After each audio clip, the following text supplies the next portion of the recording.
देवीच्या मंदिरात दान करायचे आहे असे म्हणत शिनोली तालुका आंबेगाव येथील ज्येष्ठ व्यक्तीची फसवणूक करत त्यांच्याजवळ 1,65,000 रुपयांचे सोन्याचे दागिने चोरट्यांनी पळून नेले असल्याची घटना शनिवार दिनांक 4 रोजी दुपारी 3:30 वाजण्याच्या सुमारास घडली आहे. या प्रकरणी बबन गणपत वाळूज वय 75 यांनी घोडेगाव पोलीस ठाण्यात फिर्याद दाखल केली असून पोलिसांनी अज्ञात चोरट्यांवर गुन्हा दाखल केला आहे. याबाबत मिळालेल्या माहितीनुसार बबन गणपत वाळूज राहणार शिनोली तालुका आंबेगाव हे नेहमीप्रमाणे गावातील भैरवनाथ मंदिराच्या ओट्यावर बसण्यासाठी चालले होते. त्यावेळी एका मोटरसायकलवर 2 अनोळखी व्यक्तींनी त्यांच्याजवळ येत आम्हाला जगदंबा देवीसाठी 51,000 रुपयांची देणगी द्यायची आहे, तुम्ही आमच्यासोबत चला असे म्हणाले. त्यावेळी बबन वाळूज त्यांच्याबरोबर दुचाकीवर बसून मंदिराकडे गेले. मंदिराजवळ आल्यावर त्यांनी तेथे देवीला दागिने अर्पण करण्याच्या बहाण्याने वाळूज यांच्या अंगावरील 2 तोळे वजनाची सोन्याची चैन व अर्धा तोळा वजनाच्या 2 अंगठ्या काढून एका पिशवीत ठेवण्यास सांगितले. त्यानंतर चोरट्याने हात चालाखीने दागिन्यांची पिशवी बदलली आणि त्याऐवजी दुसरी पिशवी बबन वाळूज यांच्या हातात दिली.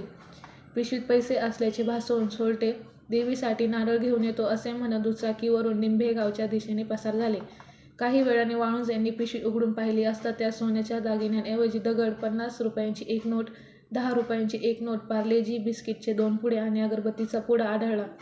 आपली फसवणूक झाल्याचे लक्षात येताच त्यांनी आरडाओरडा केला, मात्र तोपर्यंत चोरटे पसार झाले होते.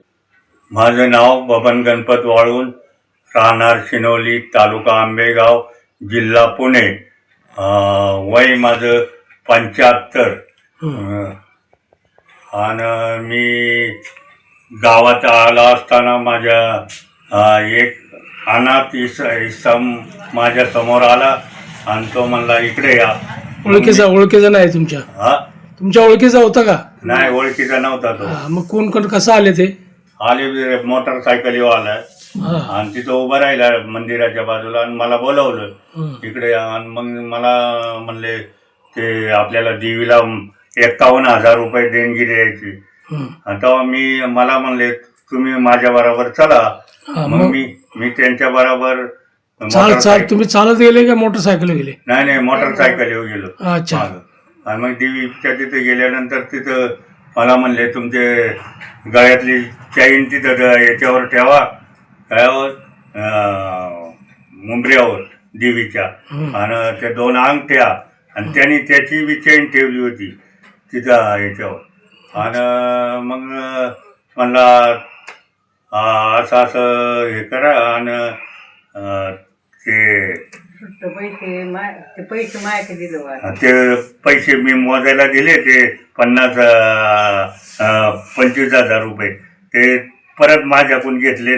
त्याने ते परत हे केले आणि मला म्हणला आलो मी नारळ घेऊन येतो. आणि ते दागिनं वगैरे तसंच उचलले. त्यांनी काय केलं, आलो म्हणला फक्त एवढं. किती तोळ्याची चैन होती? 2 तोळ्याची चैन होती. आणि अंगठ्या? अर्ध्या तोळ्याच्या होत्या. त्याच्यानंतर काय झालं? त्याच्यानंतर त्यांनी ते घेतले ते जवळ. कुठल्या मंदिरात? देवीच्या जगदंबा माता. अच्छा. पुढे काय झालं? पुढं मग ते गेल्यानंतर मग मला म्हणले इथं बसा, मी येतो. मग तिथं बसलो. बरेच टाइम म्हणजे 15-20 मिनिटं वाट पाहिली. म्हणलं हे गेले. मग मी गावाकडे निघालो. मग गावात आल्यानंतर मग लोकांना सांगितलं तिथं वाड्यातून असं झालं. मग ते सगळे लोक जमा झाले. ते सगळे मग सांगत राहिले असं. बरं झालं म्हणले तुमच्या याला धोका झाला असता, नाही तर याची माणसं काय करून जातात काय माहिती नाही. मला बोलदेऊन सगळ्या अंगठ्या चैन माझ्याकडून काढून घेतले आणि ते लोक घेऊन सनी निघून गेले आणि पसार झाले. आणि माझ्यावर पोलीस स्टेशनने वाल्यांनी सहकार्य करावं मला, बस एवढंच.